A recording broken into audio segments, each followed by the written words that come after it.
صبح بخیر ابراهیم. صبح بخیر نرگس. صبح بخیر محمد. معلوم میشه چه خانه مورد علاقه تو هم است. ما و نرگس همیشه قبل از رفتن به کار صبحانه را در اینجا میخوریم. خب روی مردم محل با شما چه قسم است ابراهیم؟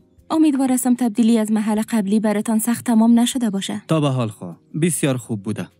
اما من کم حیران هستم چون بسیاری از والدین اطفال خود برای واکسین کردن نمیارن. راست میگی. متاسفانه در اینجا بسیاری از والدین اطفالشان واکسین نمیکنن. یکی از بزرگان محل ملک نام داره و با مردم میگه اطفال خود واکسین نکنین. ما در گذشته با او صحبت کردیم اما هیچ کدام ما تا اکنون نتونسته او را راضی کنیم. آیا کدام راه و چاره‌ای به نظرتان میرسه تا امتحانش کنیم؟ ما تازه اینجا آمدیم. اما آیا از بزرگان محلی کسان هستند که از اونا کمک بگیریم؟ اونا چطور کمک کده میتونن؟ خب با نفوذ آنها و دانش ما ممکن بتانیم به یک بزرگ محل نزدیک شویم تا هر گونه سوء تفاهم از بین ببریم و به شایعات خاتمه بدیم. بعدا ما میتونیم با اعضای جامعه هم کار کنیم. یک فکر خوب است ابراهیم. من میتونم با حلیمه صحبت کنم. او یک معلم و هم رهبر گروهی زنان است. و ما با همه صحبت میکنم. او یک بزرگ مذهبی است. بعد از او میتونیم حلیمه و احمد به ملاقات با ملک راضی کنیم. عالی است. بیاین که کار خود شروع کنیم. یک ماه بعد. برادران و خواهران، بسیار زیاد تشکر از اینکه آمدین. میخوایم در مورد یک نگرانی مهم مربوط به صحت اطفال ما با شما صحبت کنم. این کارمندان صحی امروز مرا متوجه این ساختند که فرزندان ما در مقابل بیماری ها محفوظ نیستند. حال من شما را اینجا خواستم تا آنها در مورد اهمیت واکسین با شما صحبت کنند. سلام به همه. من ابراهیم هستم و من کارمند جدید صحی در کلینیک شما هستم. من میفهمم که کودکان زیاد در اینجا واکسین نشدن و این اطفال شما را در معرض امراض خطرناک قرار میده. ما و همکارایم در اینجا هستیم تا به هر گونه سوال یا نگرانی که درباره واکسین داشته باشین پاسخ دهیم. ما چند سوال دارم. آیا این واکسینا به اطفال ما ضرر میرسانه؟ خبر شدم که در منطقه ما یک طفل بعد از گرفتن واکسین دچار تو شده بود. موضوع خوبه گفتین. ما همیشه با والدین میگیم که در بعض حالات بعد از تطبیق واکسین ممکن است یک تعداد اعراض نزد طفل ظاهر گرده، مثل تب خفیف که ما او را عارضه جانبی میگیم که گاه اتفاق میفته، اما با شما اطمینان میدیم که این عوارض خفیف عادی و قابل کنترل هستند و تقریبا همیشه در یک یا دو روز از بین میرن. اگر تب ادامه یافت همیشه میتونین از یک کارمند صحی کمک میگیرین. تشکر که این سوال پرسان کردین. ما به این نوع بحث آزاد نیاز داریم. ما شما را تشویق میکنیم تا هر سوالی که دارین از ما پرسان کنین. به این ترتیب کارکنان صحی با صبر و شکیبایی همه نگرانی های مردم را یکی یکی تا زمانی که مردم قناعت کردن رفع کردند.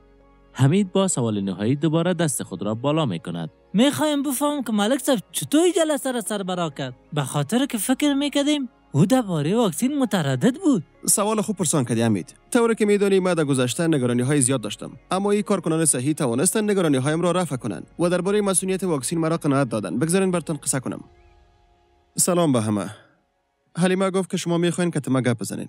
موضوع چی است؟ پیش از کل چیز تشکر از اینکه وقت ماندین تا با ما صحبت کنین. ما تازه به این منطقه آمدیم و شنیدیم که اطفال در این محل واکسین نمیشن. بنابراین خواستیم با شما صحبت کنیم و بفهمیم که چرا این مشکل در این منطقه وجود داره. اوه نه، دوباره نه. ما از گپ زدن در این باره خسته شدیم.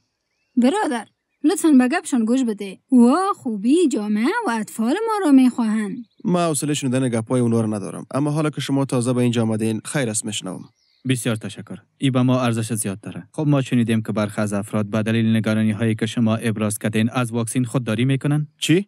صبر کو. گوش کو چی میگم جوان. بان که برات واضح کنم. ما هرگز به کسی نگفتیم که اطفال خود را واکسین نکنین.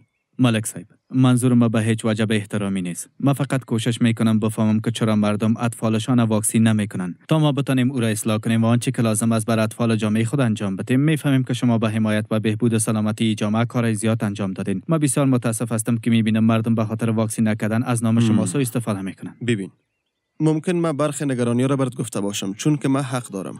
البته که حق دارین. چرا به او در مورد نگرانی خود نمیگین؟ خب ما در مورد دفعات این واکسین ها نگرانی دارم.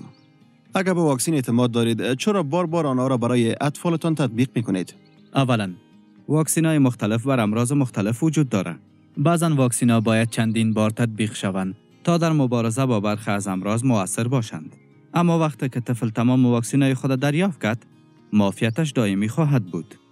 ملک صاحب، اما نگفتی که چرا این اطفال بعد از واکسین مریض میشوند؟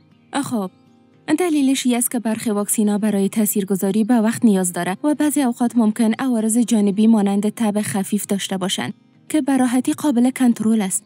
اما اگر والدین اطفال خود از این واکسین نکنن باز اطفالشان به امراض بسیار خطرناک مانند فلج اطفال، توبرکولوز و سرخکان مبتلا خواهند شد. یادت هست که 2 سال پیش مرض سرخکان در قریه همسایه شیوع پیدا کرد؟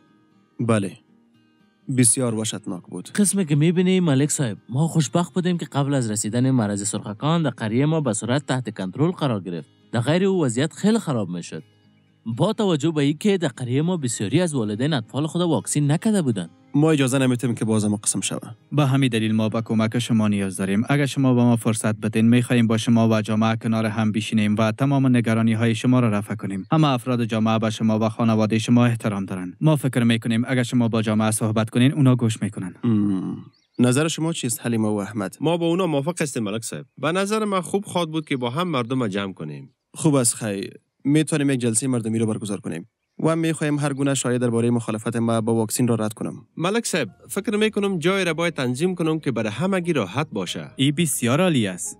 با این ترتیب تانستن مرا قناعت بتن که واکسین چقدر اهمیت داره. عالی است. خب اگر واکسین‌ها برای محافظت از امراض خطرناک هستند، دلیل نمیبینم که کسی با آنها مخالفت کنه. بله.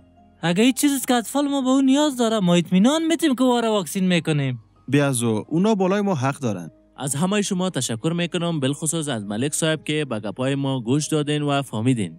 ما باید از توجه شما در مورد جامعه خود تشکری کنیم. خوشحالم که شما همه ما را برای یک بحث آزاد جمع کردین و همه نگرانی‌های ما را رفع کردین. ما به شما اطمینان میتم که بعد از این همه ما از شما حمایت خواهد کردیم. بله، پس منتظر نمانیم و اطفال خود واکسین کنیم.